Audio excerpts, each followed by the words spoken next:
Greetings all, D&Disability and Tonka here. Today we're talking about simulationists and wargamers. Now, to be clear, and at least in my mind, the wargamer is a subset of simulationist. A simulationist?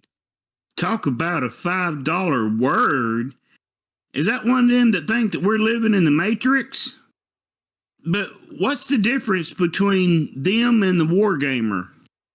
Well, for those that don't want to watch the whole video, the key differences will come later, but the biggest ones to keep in mind are that wargamers care most about logistics and combat. Simulationists, enjoyment, and really suspension of disbelief, relies almost entirely on a believable experience. Internal logic and consistency matter most. They are more likely to ask about smell, taste, texture, three senses DMs often forget about with basic descriptions. Along with that comes the realistic impacts of monsters, spells, and gear. This can, at times at least, be taken to extremes, with some players having the logical expectation that they could, at least in theory, recreate anything they find, provided they understand how it works. Another famous example for simulationists is the trap. To them, having the DM explain how the trap works is what's fun. They may refuse to interact with traps, objects, or encounters without first wringing every possible detail out of the DM. This can push DMs to creative limits. Often, we don't understand how traps work as DMs. It helps to remind them that your character wouldn't know. As DMs, we don't need to convey more than what the characters see, hear, etc., and of course, the rules themselves. If they start asking about why this or that monster is there, reminds them the same thing. Your character doesn't know. It's okay to rob them of fun if it hurts the overall enjoyment of the table. Earlier, and getting back to your point, Tonka, I mentioned simulationists not being as interested in logistics, and I lied. But they often need to understand how goods/equipment are being transported. I've seen players spend hours playing dungeons and spreadsheets. Yeah.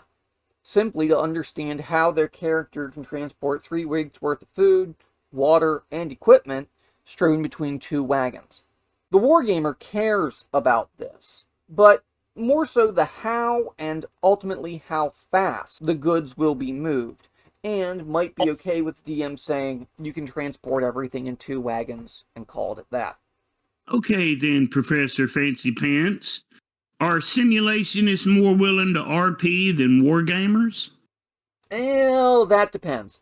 Simulationists often need a real, believable excuse for their character to go adventuring. They need a reason to go on the quest. They need a reason to travel and trust the party beyond the metagame understanding that it's just a game and we all need to play along. They might struggle with accepting things at face value. To an extreme, it manifests as a paranoid player. The key in dealing with this issue is to take the player and have them give the DM reasons for their character staying. Remember, it's not the DM's job. If you aren't happy with the hooks the DM gives you, then give them some and have the two of you work together to create a few new hooks for your character to engage with. Just be careful that it doesn't turn into deferential treatment. At the end of the day, tell them their character is going on the adventure to support their friends, if all else fails. And if they're an edgelord and don't believe that supporting their friends is enough, well, once again, as always, you can always drop a house on their character and move on. But let's move on to wargamers. So, do wargamers struggle with theater of the mind? They could be used to playing with minis at the table. Yeah, they could. But no, they might prefer terrain, or at least when the DM is a wargamer, theater of the mind can sometimes be more difficult for the players because the DM ultimately optimizes monster movements.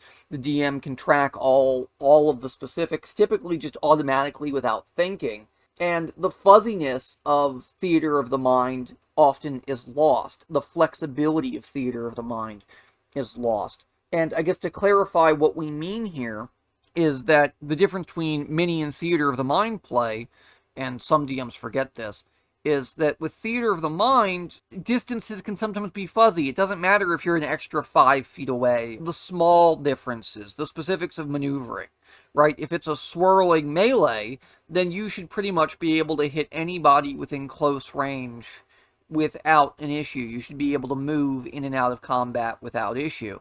But that's a philosophical side of play for another day.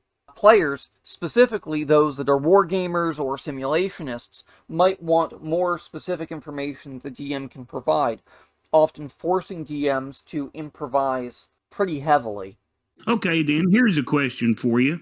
Would a simulationist or wargamer care more about the tensile strength of a 10 longsword?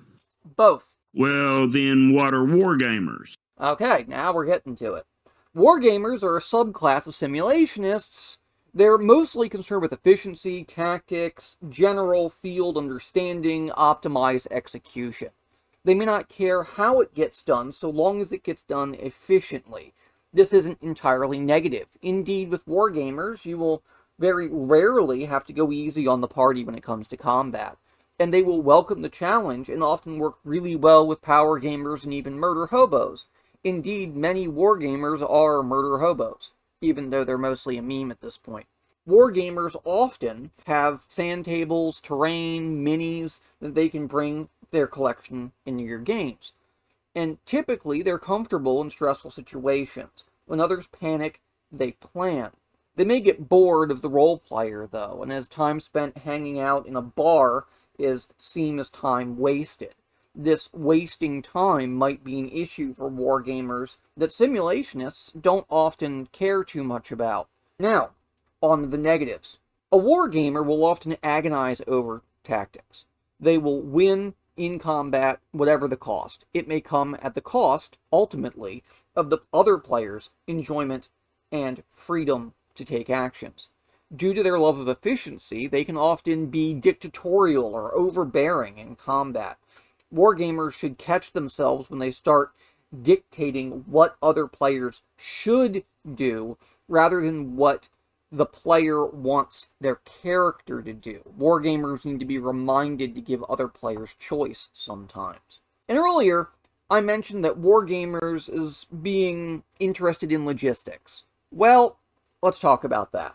While they care about goods are transported, some might track every grain of sand in sandbags, but others are simply content with the general numbers of the sandbags themselves. However, they might tend to overuse hirelings or other mechanical devices to wring every possible advantage they can out of a system. I've seen wargamers use followers to solve entire quests simply so the party wouldn't have to bother, and I then had to remind that player that those quote-unquote bothers were the adventures that I had planned, and the whole point of the game is to go on adventures. Now, they didn't still really see a problem here. Are there good ways you can deal with players like that? You know, beyond a warhammer to the face, I mean. Well, if a wargamer is bored and feels like they're wasting time in, say, RP encounters, take note of that and maybe, just maybe, shorten the encounter a little bit. If they say something like it's been 5 hours and we've only cleared 3 rooms, remind them that that's simply the nature of the game sometimes. That kind of reductive dungeonist thinking can actually be very useful. I'm one of those players that gets equally as annoyed when we only clear 3 rooms in 5 hours of play. So, it's sometimes valid. But really the key is reining in their moderation and making sure they aren't stepping on anyone else's toes. Help give the kobold the finger by hitting the like button. While you're in a button-pushing mood, smash the subscribe also. Leave a comment below to let us know how you deal with simulationists, wargamers, and kobolds. I agree. Let's crowdsource some solutions here, because I feel that this group, this category of player, is somewhat self-explanatory and still a large part of the community, opposite to the side of the roleplay heavy dynamic. So I'm curious to see what some of your solutions are. With that, take it easy.